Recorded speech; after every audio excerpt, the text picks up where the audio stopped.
नमस्कार।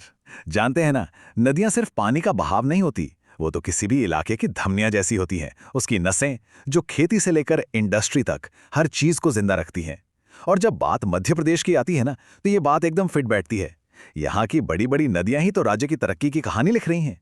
तो सवाल उठता है कि आखिर मध्य प्रदेश की असली ताकत, इसकी असली पावर का सोर्स क्या है? इसका जवाब मालूम है कहाँ छिपा है?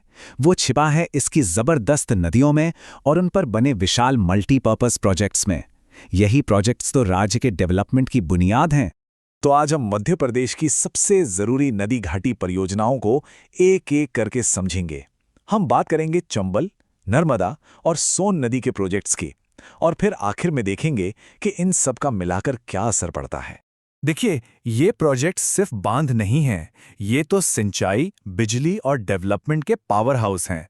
और हाँ, कॉम्पिटिटिव एग्जाम्स के लिहाज से ये टॉपिक बहुत ही ज्यादा जरूरी है। तो चलिए सीधे मुद्दे की बात करते हैं और जरूरी फैक्ट्स पर फोकस करते हैं। तो चलिए अपनी बात शुरू करते हैं चंबल घाटी परियोजना से, जो 1953-54 में शुरू हुई थी। ये न सिर्फ राज्य के सबसे पुराने बड़े प्रोजेक्ट्स में से एक है, बल्कि ये मध्य प्रदेश और राजस्थान के बीच पार्टनरशिप का एक क्लासिक एग्जाम्पल भी है। इस बड़े प्रोजेक्ट का जो पहला और सबसे मजबूत पिलर है, वो है गांधी सागर बांध। ये मध्य प्रदेश की जमीन पर बना पहला बांध था, और इसी ने, आप कह सकते हैं, पूरे प्रोजेक्ट की नींव रखी थी। तो ये जो बांध है, ये चंबल नदी पर मंदसौर जिले में है। इसका काम 1954 में शुरू हुआ और 1970 आते आते पूरा हो गया। और इसकी ऊंचाई भी काफी है, 62 मीटर से भी ज्यादा। अच्छा, जो लोग एग्जाम की तैयारी कर रहे हैं, वो इन बातों को जरा ध्यान से सुने। ये चंबल प्रोजेक्ट का पहला बांध था। इसकी नींव 1954 में खुद प्रधानमंत्री जवाहरलाल नेहरू ने रखी थी। इसका जो जलाशय मतलब रिजर्वॉयर है, वो इंडिया का तीसरा सबसे बड़ा है। और हाँ, इसका एक बड़ा मकसद ये भी था कि चंबल के बीहड़ों वाली जो समस्या है ना, उसको भी कंट्रोल किया जा सके। चलिए, चंबल के बाद अब चलते हैं राज्य की असली लाइफलाइन नर्मदा नदी की तरफ। नर्मदा घाटी परियोजना ये प्रदेश की सबसे बड़ी और सबसे ज्यादा महत्वाकांक्षी परियोजना है। इसमें कई सारे छोटे बड़े बांध शामिल हैं। नर्मदा पर जो बांधों की पूरी सीरीज बनी है ना, उनमें से सबसे पहले बनकर तैयार होने वाले बांधों में से एक था बरगी बांध। इसको रानी अवंतीबाई सागर परियोजना के नाम से भी जाना जाता है। ये बांध जबलपुर के पास बना है और 1990 में पूरी तरह से तैयार हो गया था। इसकी क्षमता 90 मेगावाट की है, जो खास तौर पर शाम के पीक आवर्स में, जब बिजली की डिमांड सबसे ज्यादा होती है, तब बहुत काम आती है। अब आते हैं इस प्रोजेक्ट के असली पावर हाउस पर, इंदिरा सागर बांध। अगर हम बिजली बनाने की बात करें, तो ये नर्मदा प्रोजेक्ट का सेंटर पॉइंट है। मध्य प्रदेश के लिए एनर्जी का एक बहुत बड़ा सोर्स। ये खंडवा जिले के पुनासा में बना है और इसकी ऊंचाई है 92 मीटर्स। अपने आप में एक इंजीनियरिंग का कमाल है, लेकिन एक चीज है जो इसे सबसे अलग बनाती है, और वो है इसका जलाशय।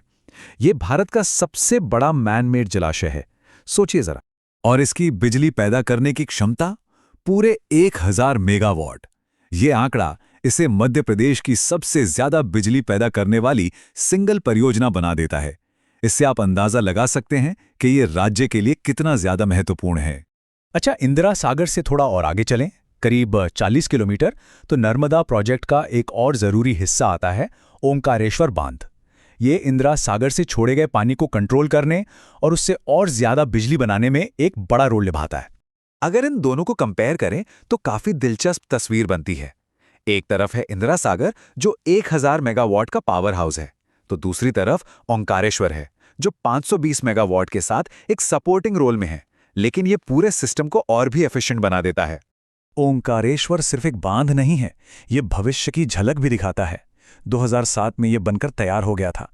520 मेगावाट बिजली तो देता ही है, लेकिन इससे भी ज्यादा एक्साइटिंग बात यह है कि यहीं पर दुनिया का सबसे बड़ा तैरता हुआ सोलर प्लांट बनाने का प्रस्ताव है।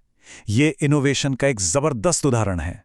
चलिए, अब एक ऐसे प्रोजेक्ट की बात करते हैं जो सिर्फ मध्य प्रदेश तक ही सीमित नहीं है। सोन नदी घाटी परियोजना। ये उत्तर प्रदेश और बिहार के साथ मिलकर किया गया एक बहुत बड़ा इंटरस्टेट प्रोजेक्ट है। इस विशाल परियोजना का जो दिल है, वो है बाणसागर बांध। इसका नाम प्राचीन भारत के महान संस्कृत विद्वान बाणभट्ट के नाम पर रखा गया है, जो बताता है कि ये इलाका ऐतिहासिक रूप से कितना महत्वपूर्ण रहा है। ये बांध शहडोल जिले के देवलौंद में सोन नदी पर बना है। 67 मीटर ऊंचा ये बांध 1978 में बनना शुरू हुआ था और 2006 में जाकर तैयार हुआ, मतलब लगभग 3 दशक लग गए। इसका लंबा कंस्ट्रक्शन टाइम ही दिखाता है कि ये प्रोजेक्ट कितना बड़ा और कॉम्प्लेक्स था।